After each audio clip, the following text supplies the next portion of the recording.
जिल्ह्याचे जिल्हाधिकारी आणि आपल्या ठाणे मंडळाचे अधीक्षक अभियंता त्याचबरोबर मुख्य अभियंता यांनाही याबाबत आम्ही विचारणा केली। ते म्हटले की आम्ही यावर फौजदारी करण्याचं पत्र त्या ठिकाणी दिलेलं आहे, परंतु 111 कोटीचा त्या ठिकाणी अपार होत असताना त्या बँक कर्मचाऱ्याच्या बँक अधिकाऱ्यांच्या सतर्कतेमुळं हा प्रकार त्या ठिकाणी थांबवण्यात आला किंवा तो टळला।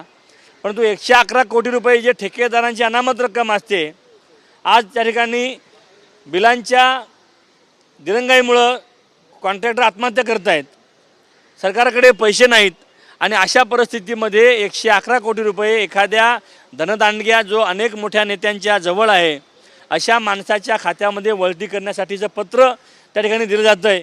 आणि या संपूर्ण प्रकरणाचं गांभीर्य पालघर जिल्ह्यातल्या कुठल्याही आमदार खासदाराला नाही, हे मोठं विशेष आहे। मला वाटतं या सगळ्यांच्या आशीर्वादानेच हा सगळा प्रकार सुरू आहे। हे जे कोण सदग्रस्त आहेत, ओवी कंस्ट्रक्शनचे मालक, यांचे अनेक त्या ठिकाणी रॉयल्टी भरलेल्या नाहीत।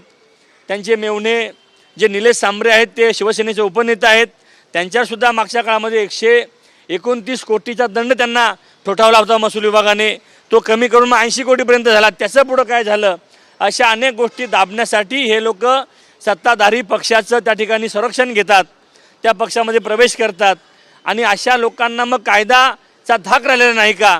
या राज्यामध्येच नव्हे तर आमच्या पूर्ण पालघर जिल्ह्यामध्ये यांची एक वेगळी दहशत त्या ठिकाणी आहे आणि सर्वसामान्य माणसाला पैशाचा धाक दाखवून किंवा धाकदपटशा दाखवून त्या ठिकाणी अशी कामं त्या ठिकाणी सर्रासपणे करतात, असा आमचा प्रचंड स्पष्टपणे आरोप आहे।